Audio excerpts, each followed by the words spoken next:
Indian cinema കാത്തിരിക്കുന്ന toxic A fairy tale four grown ups എന്ന ചിത്രത്തിലെ തന്റെ മൂന്നാമത്തെ നായികയെ അവതരിപ്പിച്ച സംവിധായക ഗീതു മോഹൻദാസ്.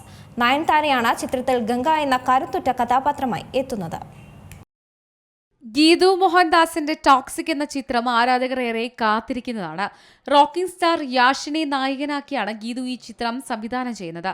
സംവിധാനം മാത്രമല്ല, രചനി ഗീതുവാണ്. യാഷിന്റെ 19ാമത്തെ ചിത്രമാണിത്. അടുത്ത വർഷം മാർച്ച് 19-നായിരിക്കും ചിത്രത്തിന്റെ റിലീസ്. KGF ശേഷമുള്ള യാഷിന്റെ ആദ്യ ചിത്രമായതിനാൽ ഇതിനകം തന്നെ വലിയ പ്രതീക്ഷകളാണ് ചിത്രത്തിലുള്ളത്. ചിത്രത്തിലെ നായികമാരിൽ ഒരാളായ കിയാര അദ്വാനിയുടെ ഫസ്റ്റ് ലുക്ക് പോസ്റ്റർ ടീം പുറത്തുവിട്ടിരുന്നു. നാദിയ എന്ന കഥാപാത്രമായിട്ടാണ് കിയാര ചിത്രത്തിൽ വേഷമിടുന്നത്. ഇതിന് പിന്നാലെ ഹുമ ഖുറേഷിയുടെയും പോസ്റ്റർ പങ്കുവച്ചിരുന്നു.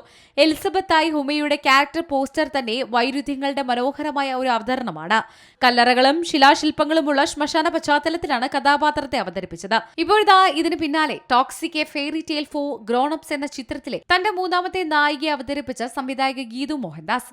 നയൻതാരയാണ് ചിത്രത്തിൽ ഗംഗ എന്ന കരുത്തുറ്റ കഥാപാത്രമായി എത്തുന്നത്.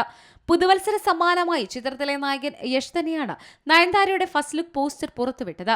ഇതുവരെ ആരും കാണാത്ത സ്ഫോടകാത്മകമായ അഭിനയ മികവുള്ള ഒരു നയൻതാരയാകും ടോക്സിക്കിലൂടെ പ്രേക്ഷകർക്ക് ലഭിക്കുന്നതെന്ന് ഗീതു കുറിച്ചു. Entertainment desk, C Malayalam news. ഏറ്റവും പുതിയ വാർത്തകളും വിശേഷങ്ങളും വിരൽ തുമ്പിലറിയാൻ സി മലയാളം ന്യൂസ് എല്ലാ ഡിജിറ്റൽ പ്ലാറ്റ്ഫോമുകളിലും ലഭ്യം.